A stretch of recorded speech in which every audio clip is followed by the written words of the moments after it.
Hey guys, so for this week's video I want to talk a little bit more about the Apple Watch. I'm wearing the Apple Watch daily for about 7 months now. I'm putting it on every morning without giving it any thought. So I thought it would be a good idea for this video to really think a little bit about the things I like about the Apple Watch and the things I don't like that much about the Apple Watch. So without any further ado, let's get into it. First of all, it is a really nice watch. This may sound a little bit obvious to you, but it really is. It has excellent build quality. It's a really nice, comfortable watch. You'll wear it with pleasure. And it tells time. Yeah, it does. And it does it accurately. The next thing I really like about the Apple Watch is all the things you can see at a glance. To start with, it's the most obvious thing, the watch face. So you can customize the watch face just like you want it. Mine is set up to tell the time, obviously. Besides that, it shows me the date, also the temperature of today, my activity for today, the next thing on my calendar, and last but not least, one different time zone. These are the things I use quite often, and it's really easy to just see them at a glance. Another thing you can see at a glance are notifications. So all the notifications that are normally available on your iPhone are now also available on the Apple Watch. So if you're getting a notification, you just look at it and can decide then and there if you want to act on it or not. So where in the past you would have to take out your iPhone, look at the notification, decide if you want to act on it, yes or no, then put back your iPhone. No, just at a glance. Notification comes in on your Apple Watch, you just raise your wrist, look at it, you can decide if you want to act on it or not.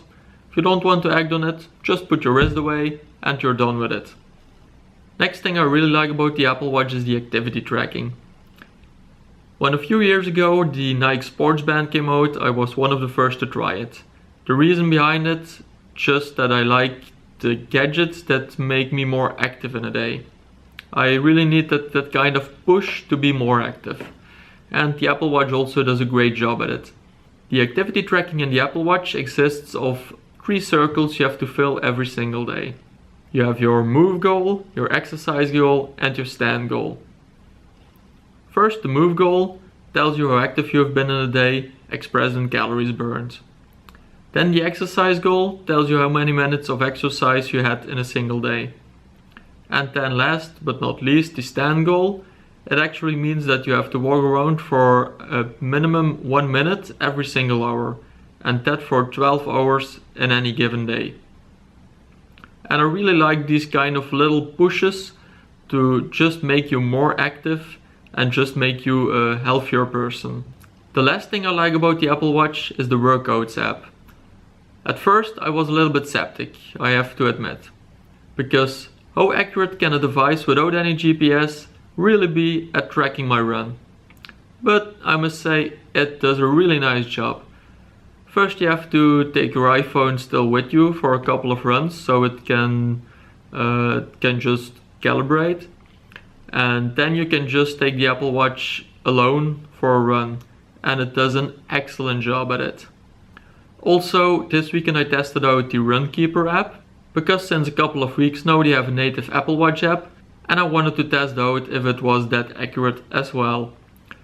So what I did was I took both the iPhone and the Apple Watch for a quick run, disabled both Wi-Fi and Bluetooth, so there could be no connection at all between the two devices, and then just compare them afterwards. And I must say I was really amazed with the results. It does a really nice job.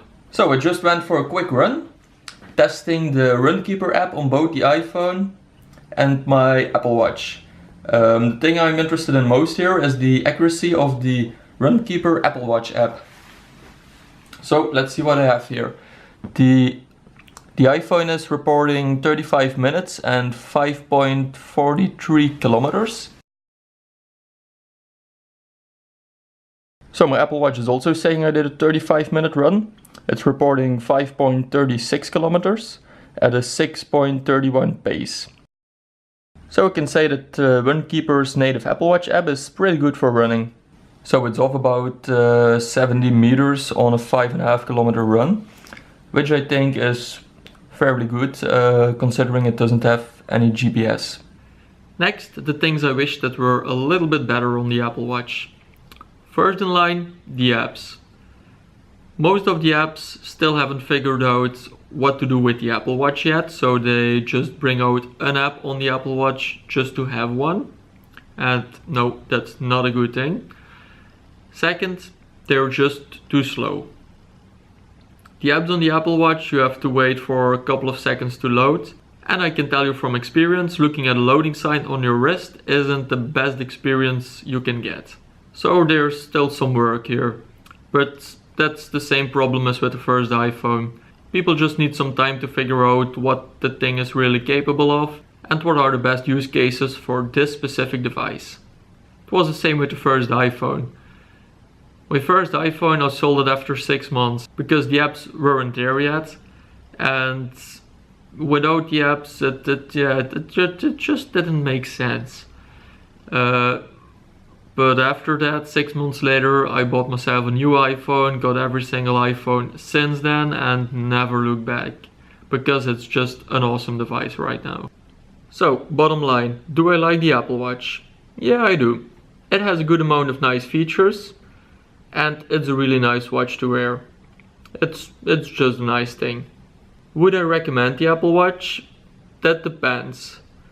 If you're choosing between buying an Apple Watch and keeping your old iPhone, I would definitely recommend you to buy a new iPhone instead, because you just use your iPhone much more than your Apple Watch. The Apple Watch is really like a more non-visible improvement. The improvement is there, don't misunderstand me, but it's less noticeable than a new iPhone. So that's it for this week's video. I hope you liked it. If you did, please give it a thumbs up. If you want to see more videos like these, please subscribe to my channel, and I'll see you guys next week. Bye!